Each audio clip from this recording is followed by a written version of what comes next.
Because I got to tell you the truth, folks. I got to tell you the truth. When it comes to bullshit, big time, major league bullshit, you have to stand in awe. In awe of the all-time champion of false promises and exaggerated claims, religion. No contest. No contest. Religion easily has the greatest bullshit story ever told. Think about it. Religion has actually convinced people that there's an invisible man living in the sky who watches everything you do every minute of every day. And the invisible man has a special list of 10 things he does not want you to do. And if you do any of these 10 things, he has a special place full of fire and smoke and burning and torture and anguish where he will send you to live and suffer and burn and choke and scream and cry forever and ever till the end of time. But he loves you.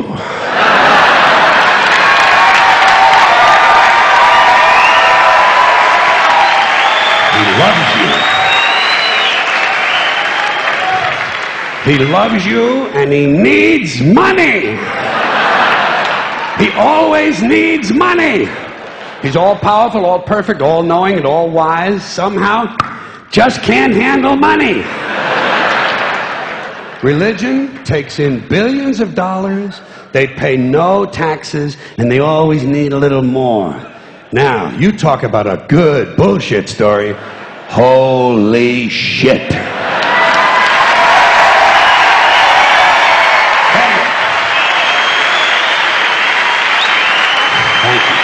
But,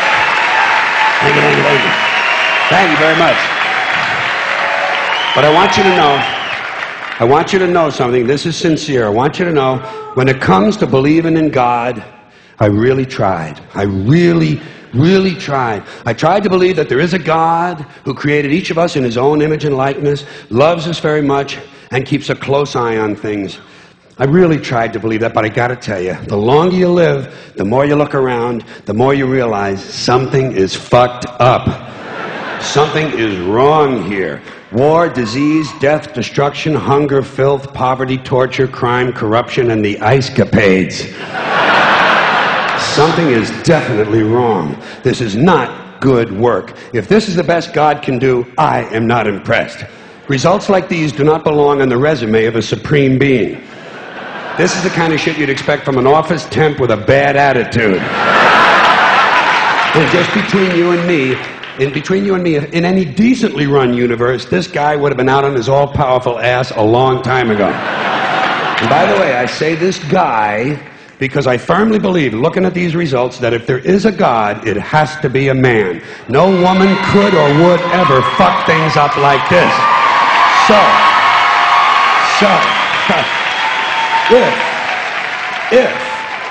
If there is a God, if there is, I think most reasonable people might agree that he's at least incompetent and maybe, just maybe, doesn't give a shit.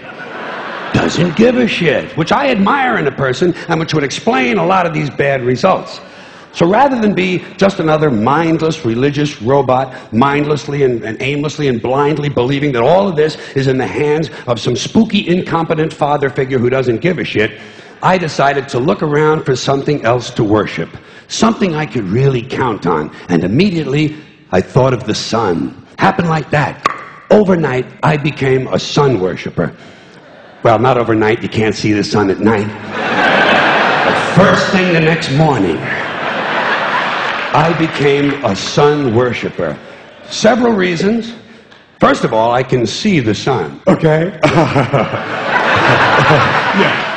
Unlike some other gods I could mention, I can actually see the sun. I'm big on that. If I can see something, I don't know, kind of helps the credibility along, you know? So every day I can see the sun as it gives me everything I need: heat, light, food, flowers in the park, reflections on the lake, an occasional skin cancer, but hey, at least there are no crucifixions, and we're not setting people on fire simply because they don't agree with us. Sun worship is fairly simple. There's no mystery, no miracles, no pageantry, no one asks for money, there are no songs to learn, and we don't have a special building where we all gather once a week to compare clothing. And the best thing about the Son, it never tells me I'm unworthy. Doesn't tell me I'm a bad person who needs to be saved. Hadn't said an unkind word. Treats me fine. So I worship the Son. But I don't pray to the Son. Know why? I wouldn't presume on our friendship. It's not polite. I've often thought people treat God rather rudely, don't you? Asking trillions and trillions of prayers every day, asking and pleading and begging for favors. Do this, give me that, I need a new car, I want a better job. And most of this praying takes place on Sunday, his day off. It's not nice, and it's no way to treat a friend. But people do pray, and they pray for a lot of different things. You know, your sister needs an operation on her crotch. Your brother was arrested for defecating in a mall. But most of all, you'd really like to fuck that hot little redhead down at the convenience store. You know, the one with the eye patch and the club foot. Huh? Can you pray for that? I think you'd have to. And I say, fine, pray for anything you want. Pray for anything. But what about the divine plan? Remember that? The divine plan. Long time ago, God made a divine plan. Gave it a lot of thought, decided it was a good plan, put it into practice. And for billions and billions of years, the divine plan has been doing just fine. Now you come along and pray for something. Well, suppose the thing you want isn't in God's divine plan. What do you want him to do? Change his plan? Just for you? Doesn't it seem a little arrogant? It's a divine plan. What's the use of being God if every rundown schmuck with a $2 prayer book can come along and fuck up your plan? And here's something else, another problem you might have. Suppose your prayers aren't answered. What do you say? Well, it's God's will. Thy will be done. Fine. But if it's God's will and he's going to do what he wants to anyway, why the fuck bother praying in the first place? Seems like a big waste of time to me. Couldn't you just skip the praying part and go right to his will? It's all very confusing.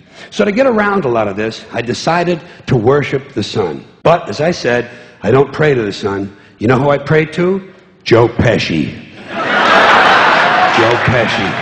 Joe Pesci. Two reasons. First of all, I think he's a good actor, okay? To me, that counts. Second, he looks like a guy who can get things done. Joe Pesci doesn't fuck around. Doesn't fuck around. In fact, Joe Pesci came through on a couple of things that God was having trouble with. For years, I asked God to do something about my noisy neighbor with the barking dog. Joe Pesci straightened that cocksucker out with one visit. It's amazing what you can accomplish with a simple baseball bat. So I've been praying to Joe for about a year now. And I noticed something. I noticed that all the prayers I used to offer to God and all the prayers I now offer to Joe Pesci are being answered at about the same 50% rate. Half the time I get what I want, half the time I don't. Same as God, 50-50. Same as the four-leaf clover and the horseshoe, the wishing well and the rabbit's foot. Same as the mojo man. Same as the voodoo lady who tells you your fortune by squeezing the goat's testicles. It's all the same, 50-50. So just pick your superstition, sit back, make a wish, and enjoy yourself. And for those of you who look to the Bible for moral lessons and literary qualities, I might suggest a couple of other stories for you. You might want to look at The Three Little Pigs. That's a good one. Has a nice, happy ending. I'm sure you'll like that. Then there's Little Red Riding Hood, although it does have that X-rated part where the big bad wolf actually eats the grandmother, which I didn't care for, by the way. And finally, I've often always drawn a great deal of moral comfort from Humpty Dumpty. The part I like the best, all the king's horses and all the king's men couldn't put Humpty Dumpty back together again. That's because there is no Humpty Dumpty and there is no God. None, not one, no God, never was. In fact, I'm gonna put it this way. If there is a God, may he strike this audience dead. See, nothing happened. Nothing happened. Everybody's okay. All right? Tell you what. I'll raise the stakes. I'll raise the stakes a little bit. If there is a God, may he strike me dead. See? Nothing happened. Oh, wait. Got a little cramp in my leg. And my balls hurt. Plus, I'm blind. Oh, now I'm okay again. Must have been Joe Pesci, huh? God bless Joe Pesci. Thank you all very much. Joe bless you. Thank you very much. I appreciate it.